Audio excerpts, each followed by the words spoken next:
Okay, good morning everyone. I'm out here in the middle of a quiet mountain area in a little shop back here. And I just want to, maybe this might help some people out. This is a typical General Motors, or actually most starters actually, but this is a GM 4.3 or 5.3 or pretty much all the Chevys from the late 80s up till now. Gear reduction, there's a gear reduction in here. And this is a permanent magnet. There's no field winding. This is magnets, and never hit on these. It relies on very strong magnets, and if you hit them, it shatters the magnet. Then you're shot. The old ones had windings in there. They don't use that anymore. These are very strong, very fast. Really cheap to buy these. But rather than buy a Chinese one, which unfortunately I had to do a few months ago, when this one went bad on my van, I took my old Delco one, because I grew up, we used to rebuild these back in the 70s and 80s. They were rebuildable. So what they did is they crimp it now. You have to very carefully peel this off and get this cap off the solenoid. What happens is there's a magnet, electromagnet, that when you hit the key and you hit click, it pulls this up. This shoots up when the gear, when this gear goes into the flywheel. At the same time, this copper plate here comes up because there's an electromagnet in here.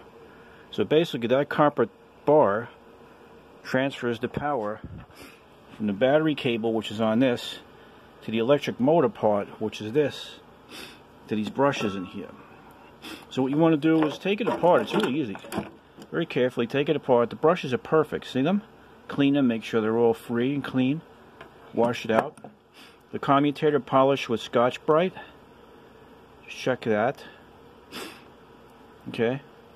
Clean that. It all comes apart so easy. It's ridiculous. Now remember, there's index points.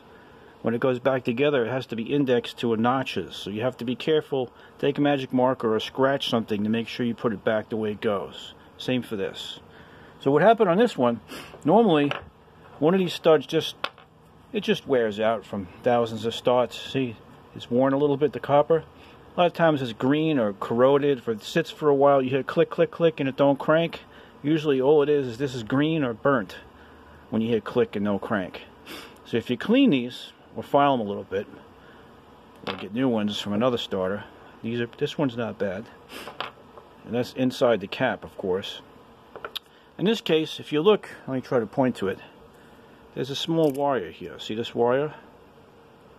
That wire is supposed to be soldered to that, or welded right to this ground plate. It broke. So I had no click, click, click. I had nothing. Which isn't bad, because this is an original starter from 2003. From a fleet truck, which had millions of starts, so it held up good. So I took it apart and cleaned it.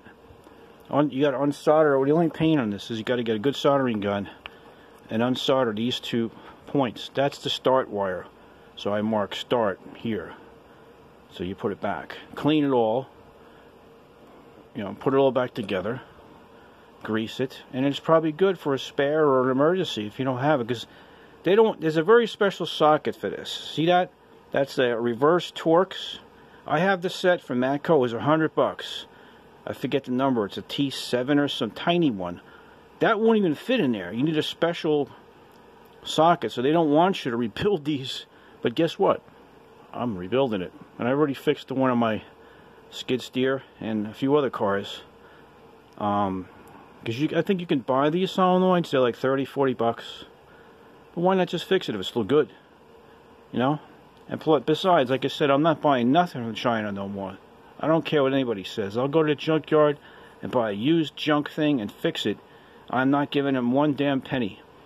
And the whole world has to stop buying stuff from them because of what happened here. This is like the 4th time this happened from that country. And it's nothing to do with the poor, good people there. That government's got to go. They're not even communists. They're tyrannical monsters, them people. Even the communists wouldn't even have done what they did. So what we got to do here is put this back together, and you can very carefully recrimp this around the. Remember, this is like a phenolic plastic, so it cracks. So you got to be careful. Put it back together. I seal it with silicone, so rainwater don't go into puddles. and just put a tiny bit of oil or grease on the bushings, and you're good. So there it is. I mean, this is normal when I grew up. To rebuild carburetors, starters, distributors, radiators. We used to solder radiators. That's all gone. Well, old cars still have it, but we might have to come back to that, guys. I know you guys are so used to mail ordering parts and having them shipped in the next day, but that might come to a halt, you know. Japanese stuff is fantastic. I have a few Nippon Denso starters, which are really good. Japan makes some of the best electronic stuff. I mean, they really do. And I had a lot of motorcycles and dirt bikes and Yamaha outboard motors, stuff like that. It's so good. So I got to give them credit for that. But as far as this goes, this will be back, and I'll keep this in my van as a spare. The difference is on the 5.3, there's a stagger. On the 4.3, there's the bolts that secure it to the block are staggered. You got to verify the nose cone. Like, see these bolts? I'm sorry, here. Well, the other one's in the vise, but see, there's a stagger to it. Some are straight. I think the 5.3 is straight, and the older 4.3 is on offset. I mean, it's so easy to do this. You go to a shop, they're gonna want $500-600 for a rebuilt junk China starter. It only takes like an hour, not even half an hour, to put it in. And always disconnect the battery, of course, so you don't get a kaboom spark.